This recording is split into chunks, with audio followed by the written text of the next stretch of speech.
Good morning student. बेटा हम ये आपका लेसन 15 जिसका नाम था कपी करे हृदय विचार, इस लेसन की रीडिंग कर रहे थे। तो आपको जैसे देखा था हमने कि तुलसीदास द्वारा लिखी इसमें सुंदरकांड की चौपाइयाँ हैं जिनका आप पहले पार्ट में मैं अर्थ बता चुकी हूँ। आज हम सेकंड पार्ट में आगे की चौपाइयों का अर्थ देखेंगे, ठीक है ना। तो चलिए स्टार्ट करते हैं। पहला है कपी करे हृदय विचार दीनहि मुद्रिका डारी तब जनु अशोक अंगार दिन्हे हर्षि उठी कर गेहूँ, ठीक है ना। तो इसमें बताया है कि जब सीता जी अशोक वृक्ष से जो है अंगार मांग रही थी, उसी समय जो उनकी दशा थी उसको देखकर उस अशोक के वृक्ष पर जो हनुमान जी थे उन्हें बहुत दुख हुआ है ना, और वह एकदम से व्याकुल हो उठे। तब उन्होंने क्या किया, तब उन्होंने सीता जी के अपने मन में विचार किया, ठीक है ना। उनकी जो स्थिति थी उन्हें देखकर उनको हनुमान जी ने अपने मन में विचार किया और जो प्रभु श्री राम की अंगूठी थी उसको उनके सामने जो है डाल दिया या फेंक दी। तब सीता जी को लगा मानो कि अशोक ने जो है जनु अशोक अंगार दीने, तब उन्हें लगा कि जैसे उन्होंने अशोक वृक्ष से अपनी व्यथा कहकर उनसे अंगार मांगा था, तो जो है अशोक वृक्ष ने उन्हें अंगार दे दिया है। हर्षी उठी कर गेहूँ, और यह सब सोचकर जो वह है बहुत हर्षित हो गई और उन्होंने उस अंगार को उठाकर अपने हाथ में रख लिया, ठीक है। आगे है जब देखी मुद्रिका मनोहर राम नाम अंकित अति सुंदर चकित चितव मुद्री पहचानी हर्ष विषाद हृदय कुलानी। आगे जो है तुलसीदास जी कहते हैं कि जब उन्होंने राम नाम से जो अंकित सुंदर अंगूठी जो उन्होंने अंगार समझकर उठा ली थी, जब राम नाम उस अंगूठी को देखा तो उस पर क्या था, उस पर राम नाम जो था वह सुंदर शब्दों में अंकित था। उन्होंने उस अंगूठी को पहचान लिया और सीता जी जो थी आश्चर्यचकित होकर उसे देखने लगी। और हर्ष तथा विषाद, हर्ष माने खुशी है ना, और विषाद माने दुख, ठीक है।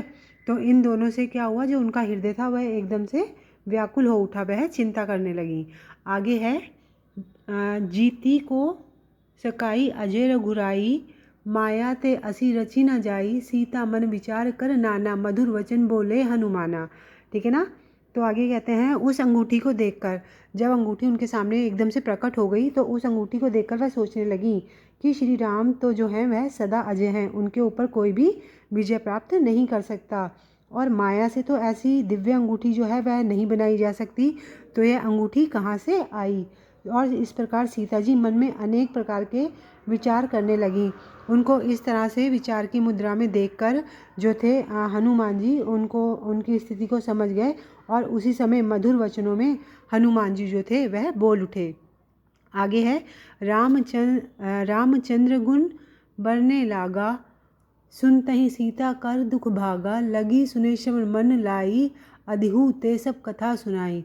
वे बोलते हैं कि जब हनुमान जी ने प्रभु राम का, ठीक है ना, जब हनुमान जी ने अपने मधुर वचनों से प्रभु जो राम थे उनका गुणगान करने लगे, ठीक है। सुनता ही सीता का कर दुख भागा, उसे सुनकर जो सीता माता थी, जो उनके मन में सारी चिंताएं थी, सारी परेशानियां थी, वह सब खत्म हो गई।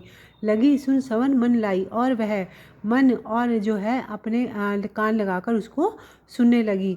आदिहु ते सब कथा सुनाई, और इस प्रकार हनुमान जी ने प्रभु श्री राम की आदि से लेकर अंत तक की, ठीक है ना, उनके बचपन से लेकर अब तक की जितनी भी बातें थी उस कथा के द्वारा उनको बोलकर सुना दी, ठीक है। आगे है श्रवण मत जेही कथा सुहाई कही सुप्रकट होत किन भाई तब हनुमंत निकट चली गयो फिर बैठी मन विस्मय भयो, ठीक है।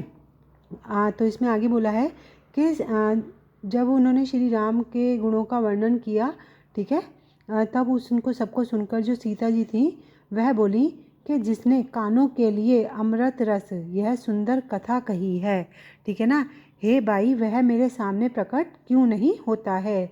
तब जो थे हनुमान जी उनके पास चले गए, और उन्हें देखकर जो सीता जी थी वह मुख फेर कर बैठ गई, क्योंकि उनके मन में जो था एकदम से आश्चर्य हो गया, क्योंकि उस समय जो हनुमान जी थे वह वानर रूप में थे। ओके बेटा, तो एक बार आप लोग खुद स्वयं इसकी रीडिंग करेंगे, आगे की रीडिंग हम नेक्स्ट पार्ट में करेंगे। Thank you.